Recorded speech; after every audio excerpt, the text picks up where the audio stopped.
Hello दोस्तों, नमस्कार। स्वागत है आपका न्यू स्टडी में। कैसे हैं आप लोग? उम्मीद करता हूँ अच्छे होंगे। तो दोस्तों, हमारा पॉलिटिकल साइंस राजनीति विज्ञान चल रहा है और राजनीति विज्ञान में हम इंडियन कॉन्स्टिट्यूशन को देख रहे हैं। तो दोस्तों, आज बहुत ही इंपॉर्टेंट चैप्टर लेने वाले हैं। और दोस्तों, ये करने के बाद आपको जो भी कंपटीशन एग्जाम में इससे क्वेश्चन बनता है वो आपको क्वेश्चन यहाँ से नहीं छूटेगा और आपको काफ़ी अच्छे से समझ में आ जाएगा। दोस्तों, आज हम जो चैप्टर करने वाले उसका नाम है महत्वपूर्ण समितियाँ, जो कि दोस्तों हम संसद में अगर देखते हैं तो वहाँ केवल हमको ऐसा लगता है कि दो सदन है, राज्यसभा और लोकसभा। ठीक, वहाँ दोस्तों सिर्फ कानून बनते, विधेयक बनते, लेकिन दोस्तों जो संसद की जो कार्रवाई है उसके बाद में कुछ समितियाँ बनती है। क्योंकि दोस्तों संसद में अगर हम देखते हैं तो जो सरकार रहती है और एक पक्ष रहता है, एक विपक्ष रहता है, हमको पता है। लेकिन वहाँ पर क्या होता है कि उनकी सिस्टमेटिक तरीके से, और जैसे कि अगर सरकार को कोई जांच करवानी है या फिर किस सलाह लेनी है या फिर कुछ और करना है, तो दोस्तों इन एक्टिविटी के लिए कुछ समितियां बनाई जाती है। दोस्तों समितियां जो रहती है वो संसद के जो सदस्य हैं, जिनको हम सांसद कहते हैं, वही दोस्तों समितियों में रहते हैं, कोई बाहर से नहीं आते। दोस्तों कितनी प्रकार की समितियां रहती है और उनका क्या क्या कार्य रहता है, ये तो दोस्तों काफ़ी प्रकार की समितियां रहती है। सबको हमको कवर नहीं करना है, जहाँ से क्वेश्चन बनते एग्जाम के पॉइंट ऑफ व्यू से, और जहाँ से आपको समझना काफ़ी ज़रूरी है कि हमारे संसद की कौन कौन सी समितियाँ रहती है। ठीक दोस्तों, तो उनको हम देखने का प्रयास करेंगे। सबसे पहले दोस्तों बेसिक सहायक लीजिए। तो एक तो स्थायी समितियाँ रहती है और एक अस्थायी समितियाँ रहती है। दो समितियाँ रहती, दो प्रकार की। स्थायी से ही नाम से ही पता चल रहा है कि वो स्थायी है, किसी समय सीमा उसकी निर्धारित की गई, उसका टाइम पीरियड निर्धारित है। लेकिन अस्थायी वो रहती है जिसका समय टाइम पीरियड निर्धारित नहीं है, वो कभी बनाई जा सकती है और कभी भी उसको ख़त्म किया जा सकता है। मतलब वे किसी काम के लिए, किसी उद्देश्य के लिए बनाई जाती है। जब उनका काम पूरा हो जाएगा तो क्यों रहेगी, वो तो ख़त्म होगी। ठीक, उनका कोई टाइम निश्चित नहीं होता है दोस्तों। वह अस्थायी समितियाँ रहती है। अस्थायी समितियों को तदर्क समिति बोलते हैं दोस्तों। क्या बोलते हैं? तदर्क समिति। ठीक दोस्तों, उसमें अगर देखें तो सलाह समिति हो सकती है, जांच समिति हो सकती है। जैसे कि अगर किसी की जांच करनी है, जैसे कोई गड़बड़ हुआ, कोई घोटाला हुआ, तो उसके लिए जांच समिति बनाई जा सकती है। सलाह समिति बनाई सकते हैं, मतलब सलाह एडवाइस के लिए। ठीक, ऐसी समितियाँ दोस्तों होती है। अब हम देखते हैं स्थायी समिति, क्योंकि दोस्तों जो इम्पोर्टेंट है, जो क्वेश्चन आएगा दोस्तों वह यहीं से आएगा। स्थायी समिति से ज़्यादा आने के चांसेस होते हैं। दोस्तों आपको ये याद रखना है कि क्वेश्चन आ सकता है कि स्थायी समिति कौन कौन सी होती है और अस्थायी समिति कौन कौन सी होती है। और दोस्तों इसमें यह क्वेश्चन यहाँ भी बन सकता है कि अस्थायी समिति का टाइम पीरियड कितना होता है। दोस्तों उनका कोई टाइम निश्चित ही नहीं होता। वो किसी उद्देश्य के लिए बनाई जाती है और उद्देश्य पूरा हो जाने पर वो तो समाप्त हो जाएगी, फिर क्यों रहेगी वो। ठीक दोस्तों, उसको तदर्क समिति भी हम बोलते हैं। अब जो स्थायी समिति वो कौन कौन सी होती है दोस्तों, उसको हम देख लेते हैं। सबसे पहले दोस्तों अगर देखें तो जो हमारा आज का टॉपिक है उसको दोस्तों हम लिख लेते हैं, जो कि महत्वपूर्ण है, समितियाँ। ठीक दोस्तों, कितने प्रकार की समितियाँ होती है उसको हम देखते हैं। सबसे पहले देखते हैं दोस्तों तो लोक लेखा समिति, काफ़ी इंपॉर्टेंट क्वेश्चन यहाँ से बनता है दोस्तों। और ये अभी नाम हम देख रहे हैं, फिर इनके डिटेल में जाएंगे और यहाँ से आपको काफ़ी अच्छे से समझ में आएगा, और समझने के बाद आपको काफ़ी अच्छे से मज़ा भी आएगा दोस्तों। ठीक, देखिए लोक लेखा समिति। लोक लेखा समिति के बाद में एक होती है प्राक्कलन समिति, ये भी आप याद रखेंगे, प्राक्कलन समिति होती है।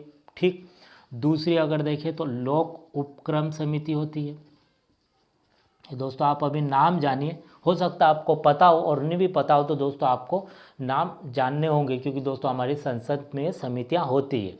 ठीक दोस्तों, उसके बाद में इधर आते हैं यहाँ पर, तो एक होती है SC ST, schedule caste schedule tribe समिति। मतलब ये क्या करती है कि जो SC ST के जो वर्ग है, जो कि हम जानते हैं, तो उनके लिए क्या योजना सरकार की बनी है, क्या इन तक पहुँचे योजना, इनकी मतलब वो लेखा जोखा तैयार करती है, इनसे संबंधित कि इनको योजना सही से पहुँची है कि नहीं, और ये रिपोर्ट फिर सौंपती है। ठीक, उसके बाद में दोस्तों एक समिति और होती है, उसको बोलते हैं कार्य मंत्रणा समिति। दोस्तों ये काफ़ी समितियाँ हैं, नाम थोड़े अलग लग रहे होंगे आपको, लेकिन इसके बाद में, और उसके बाद में अगर देखें तो एक विशेषाधिकार समिति होती है।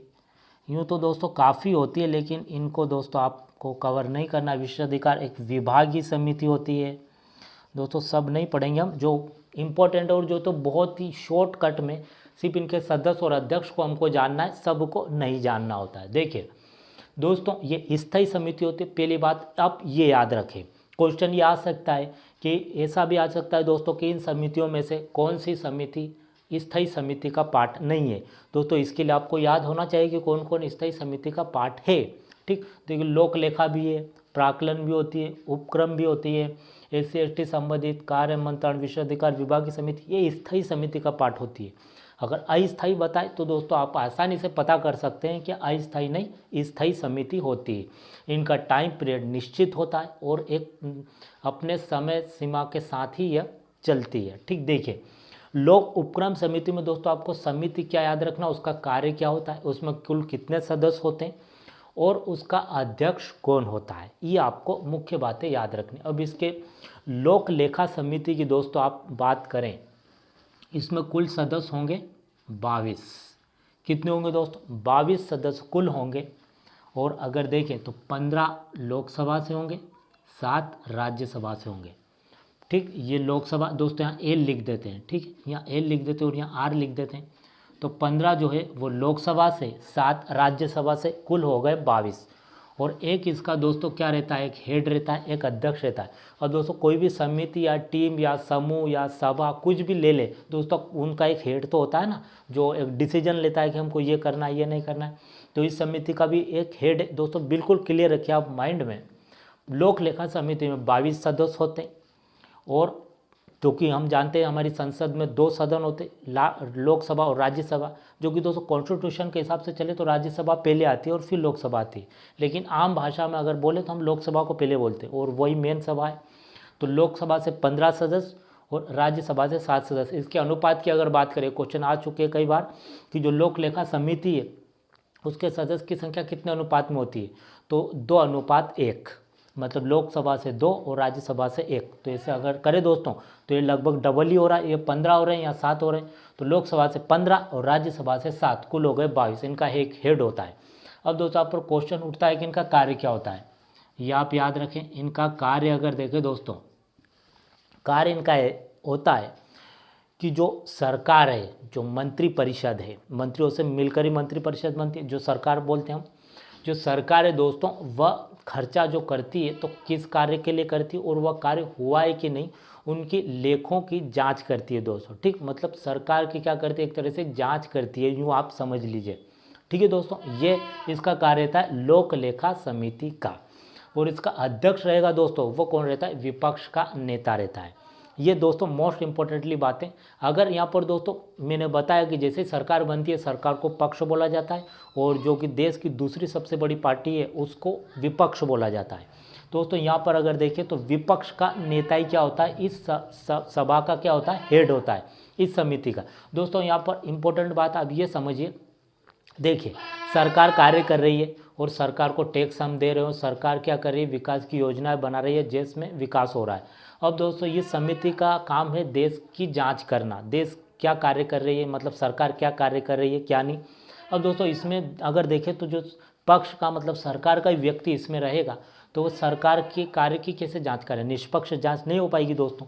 तो इसलिए क्या है, इसमें जो नेता रहता है वो विपक्ष का नेता रहता है। आपको ये बात याद रखनी बहुत बेसिक है। लोक लेखा समिति में 22 सदस्य होते हैं, 15 लोकसभा से और 7 राज्यसभा से। इसका एक हेड होता है जो विपक्ष का नेता होता है। और इसमें क्या होती है कि इसका कार्य जो मतलब कि जो सरकार रहती है, जो गवर्नमेंट रहती है, उसके मतलब लेखों मतलब जो योजनाएं बनाती है और जो खर्च करती है उसकी जांच करती है और अपनी रिपोर्ट तैयार करती है और लोकसभा में पेश कर दी। क्योंकि दोस्तों ये लोकसभा मैंने बताया जितने भी सदस्य वो सब सांसद ही है दोस्तों। ये सांसद में से ही सदस्य को कुछ सदस्य को चुना जाता है और ये समितियाँ बनाई जाती है। ठीक, अब देखिए जो केग रहता है दोस्तों, controller editor general of India, जो नियंत्रण मालिका परीक्षक जो होता है वो दोस्तों सरकार की जो खर्च करती है उनके कंट्रोल करता है, उनकी वो भी जांच करता है कि सरकार कहाँ कहाँ खर्च कर रही है पैसा। ठीक दोस्तों, उसकी रिपोर्ट वो भी एक रिपोर्ट देता है लोक लेखा समिति को और ये उन रिपोर्ट की भी जांच करती है और अपनी रिपोर्ट बनाती है और फिर लोकसभा अध्यक्ष को सौंपती है। कौन, लोक लेखा समिति। तो सरकार के खर्चों की निगरानी रखती है, एक प्रकार से आप ये देख सकते हैं उनके विकास कार्यों की देखभाल करती है। कौन, लोक लेखा समिति। इसका अध्यक्ष विपक्ष का नेता। उम्मीद है क्लियर हो गया होगा। अब चलते प्राक्कलन समिति। प्राक्कलन समिति दोस्तों, इसमें अगर देखें तो कुल सदस्य रहते हैं 30। क्लियर? यहाँ दोस्तों 22 रहते हैं, यहाँ कुल 30। इसमें मोस्ट इंपॉर्टेंटली बात दोस्तों, ये लिख रहा हूँ, आपको समझ में आ गया हो, एल यानी लोकसभा, और 300 सदस्य दोस्तों लोकसभा से होते हैं। ये दोस्तों आपको दोनों में डिफरेंस समझ में आ जाना चाहिए।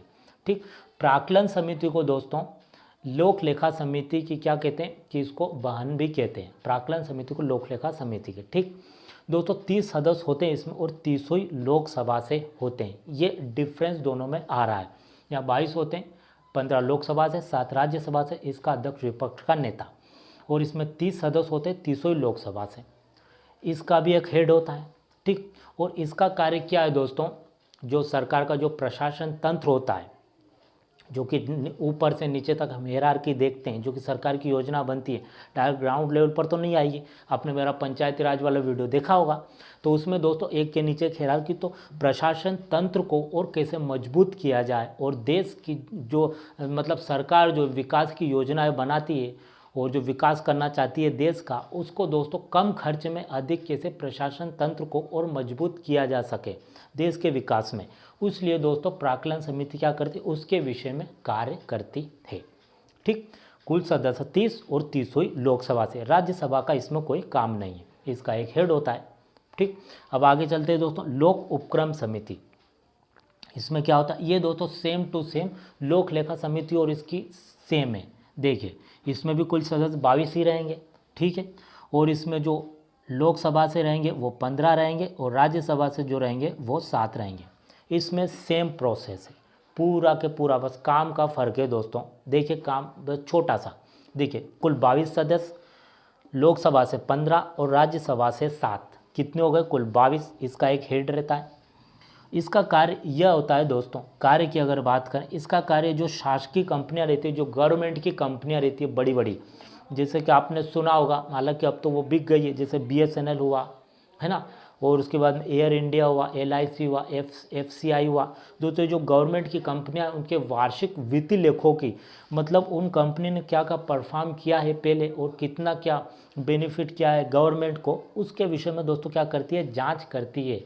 मतलब गवर्नमेंट कंपनियों की जांच करती है पिछले वर्ष की, कि कितना क्या मुनाफा हुआ है, कितना घाटा हुआ है, कैसा क्या है, सही से कंपनी चल रही है कि नहीं, कि क्या उसमें फर्जीवाड़ा है, उसको दोस्तों लेकर लोक उपक्रम समिति कार्य करती है। ठीक, कुल 22 सदस्य, 15 लोकसभा से, 7 राज्यसभा से। दोस्तों बिल्कुल बेसिक, बिल्कुल क्लियर रखिए आप। इन दोनों को आप पास पास में भी रख सकते हैं।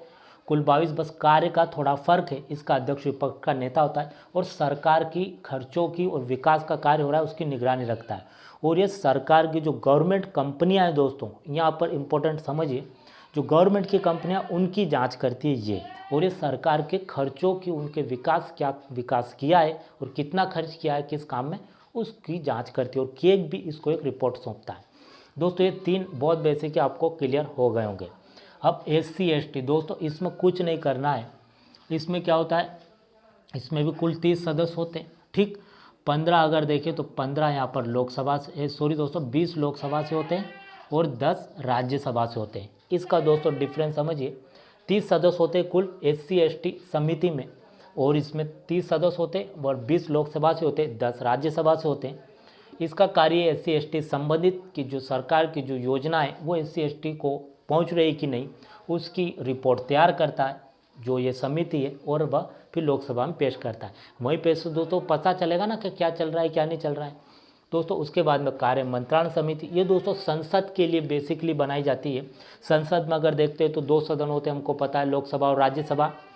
तो उसके लिए क्या होता है कि 2 समिति, और दोनों अलग अलग दोस्तों, ये सब एक ही समिति होती है। यहाँ पर 2 समिति होती है, ये आप याद रखें। इनमें दोनों सदनों से सदस्य लिए जाते हैं और एक समिति बनाई जाती है। इसमें दोनों सदनों के लिए अलग अलग समिति होती है, जो कि लोकसभा के लिए अलग समिति होती है, उसमें अगर सदस्य की बात करें तो 15 सदस्य तो होते ही है। राज्यसभा की भी अलग सदस्य समिति होती है, उसमें 11 सदस्य होते हैं। ये दोस्तों अलग अलग समितियाँ रहती है और उनसे संबंधित ही कार्य करती है कि लोकसभा को किस तरह बेहतर बनाया जाए, और क्या किया जा सकता है, मतलब यहाँ पर क्या और सुविधा दी जा सकती है लोकसभा में, और ये राज्यसभा को लेकर बनाती है। दोनों अपने अपने सदन के लिए कार्य करती है। ठीक, एक लोकसभा के लिए करेगी, 15 सदस्य वाली अपनी लोकसभा के लिए, और 11 सदस्य वाली अपनी राज्यसभा के लिए कार्य करेगी। अब दोस्तों एक विशेषाधिकार समिति होती है, नाम से पता चल रहा है, हालांकि ये कोई खास नहीं है। विशेषाधिकार मतलब अधिकार को लेकर, और विभागीय समिति जो महत्वपूर्ण विभाग होते हैं, जो इसी का हमने देखा है भारत सरकार के, उन विभागों से संबंधित ही ये समितियाँ होती है। दोस्तों ये समिति का टॉपिक है, मैंने बताया कि हम वही समितियों को कवर करेंगे जहाँ से क्वेश्चन आता है। ठीक दोस्तों, तो आप इंटरेस्ट लेकर पढ़िए, आपको काफ़ी इंटरेस्ट आएगा पॉलिटिकल साइंस में, और आपको पता चलेगा कि हमारे देश की सरकार है, मतलब केवल सरकार हम वोट देकर जो पहुंच जाते हैं नेता वो नहीं, उसके अलावा भी कितना कुछ होता है जो हमारे संविधान के जरिए हम तक पहुंचता है और हमको पता चलता है। ठीक, तो दोस्तों ये आपको समझ में आया होगा, तो आपको समझ में आ गया होगा। लेकिन इसके बाद भी कुछ चैप्टर और बचते हैं पॉलिटिकल, मतलब हमारे कॉन्स्टिट्यूशन के, जैसे कि अगर देखें तो विधेयक जो कि आते हैं, बिल आते हैं, वो किस तरह आते हैं, कितने प्रकार के होते हैं, कैसे पास होते हैं, इसको हम जानेंगे। उसके बाद में अगर हम देखें तो जो शासन की प्रणाली होती है, जैसे कि अगर देखें यूएसए में अलग प्रणाली है, वहाँ पर राष्ट्रपति होते हैं, प्रधानमंत्री नहीं होते हैं। ब्रिटेन में अगर देखें तो वहाँ राजा रानी होते हैं और प्रधानमंत्री होते हैं, वहाँ राष्ट्रपति नहीं होते हैं।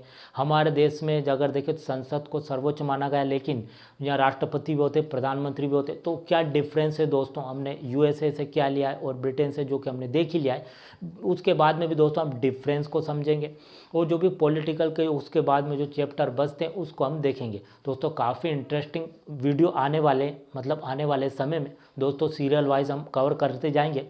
इसके बाद में दोस्तों राज्य व्यवस्था को देखेंगे। राज्य व्यवस्था दोस्तों अगर देखें तो पढ़ने के लिए अलग अलग बना दिए गए, जैसे कि अगर देखें तो कॉन्स्टिट्यूशन राज्य व्यवस्था दोनों अलग अलग नहीं है, ये तो एक ही है, बल्कि पढ़ने के तरीके से। कॉन्स्टिट्यूशन दोस्तों क्या है, एक बुक है, उस बुक में कुछ नियम कानून लिखे कि इसके हिसाब से करना है। और जो राज्य व्यवस्था है दोस्तों, राज्य व्यवस्था जो वो चलती है कि किस तरह से उसको चलाया जा सकता है, और जैसे हमारी जो चलती है राज्य व्यवस्था, जो केंद्र सरकार किस तरह की, राज्य सरकार किस तरह की, जो कि हम कॉन्स्टिट्यूशन में समझ चुके, उसको और भी अच्छे तरीके से दोस्तों हम समझ लेंगे, जो कि कॉन्स्टिट्यूशन में हम संविधान के भाग के हिसाब से उनको समझाए कि पहले भाग में क्या है, दूसरे भाग में क्या है। राज्य व्यवस्था में दोस्तों हम उनको बेसिकली और जानने की प्रयास करेंगे कि राष्ट्रपति के क्या क्या कार्य होते हैं और क्या क्या कर सकते हैं, उपराष्ट्रपति और क्या क्या कर सकते हैं। हमारी केंद्र सरकार में अगर देखें दोस्तों, जो संसद में लोकसभा राज्यसभा को जानेंगे हम और डिटेल से। उसके बाद में मंत्रिपरिषद को जानेंगे, कार्यपालिका मंत्रिपरिषद क्या होती है। उसके बाद में न्यायपालिका को जानेंगे, राज्य की न्यायपालिका को जानेंगे, राज्य की विधानमंडल जो कि विधानसभा विधान परिषद होती है। उसके बाद में अगर देखें तो राज्यपाल होता है, मुख्यमंत्री होता है, उनके क्या क्या कार्य रहते हैं। निर्वाचन आयोग जो कि 3 लेवल पर होता है, जो कि मैंने कुछ पहले वीडियो आए उसमें मैंने बताया भी है, लेकिन उनको डिटेल से समझेंगे। केंद्र का निर्वाचन आयोग, राज्य का निर्वाचन आयोग, और जिले में भी निर्वाचन अधिकारी होता है, जो कि ऊपर से आए, मतलब चुनाव हो रहा है तो वो नीचे सारी व्यवस्था को जिले की देखता है। तो काफ़ी इंपॉर्टेंट चैप्टर आने वाले हैं, तो आपको काफ़ी मज़ा आएगा और आपकी पॉलिटिकल साइंस में काफ़ी अच्छी जानकारी हो जाएगी। उसके बाद में हम जिला प्रशासन, जो शासन और प्रशासन दो होते हैं दोस्तों। शासन गवर्नमेंट को बोलते हैं, और प्रशासन भी जो कि दोस्तों जिले लेवल पर होता है उसको प्रशासन बोला जाता है। तो शासन में केंद्र सरकार राज्य सरकार को देखेंगे, और प्रशासन जो कि जिले को प्रशासन बोला जाता है। शासन और प्रशासन दोनों मिलकर ही दोस्तों क्या करते हैं, देश को चलाते हैं। क्योंकि दोस्तों क्या होगा, अगर सरकार कानून तो बना देगी, उस कानून को नीचे ग्राउंड लेवल पर लागू कौन करता है, प्रशासन ही तो करता है। जो कि जिले में हम देखते हैं, जिले में जो अधिकारी रहते हैं, जैसे अगर शिक्षा का कोई नियम बना दोस्तों, ठीक है, शिक्षा में अब सरकार ने नियम कानून तो बना दिया, जैसे कि अगर केंद्र सरकार ने बनाया, राज्य सरकार किसी ने बनाया, वो नीचे कहाँ होगा, ग्राउंड लेवल पर लागू होने के लिए ही बना है। लेकिन उसको लागू कौन करवाएगा, जो जिले का जिला शिक्षा अधिकारी होता है, डिस्ट्रिक्ट एजुकेशन ऑफिसर, ठीक, वो अपने नीचे के जो ब्लॉक एजुकेशन ऑफिसर है उसको बोलेगा, फिर नीचे ग्राउंड लेवल पर लागू होगा। दोस्तों शासन और प्रशासन मिलकर ही क्या करते हैं कि देश में सारी व्यवस्था को देखते हैं। दोस्तों आपको जानना काफ़ी ज़रूरी है, एग्जाम के पॉइंट ऑफ व्यू से तो आपको जानना ही चाहिए, लेकिन दोस्तों बेसिकली आप हमारे देश की व्यवस्था किस प्रकार से चलती है और क्या होता है दोस्तों, आप इंटरेस्ट लेंगे तो आपको काफ़ी अच्छे से समझ में आएगा। तो मिलते अगले वीडियो में, आज के लिए इतना ही, थैंक यू।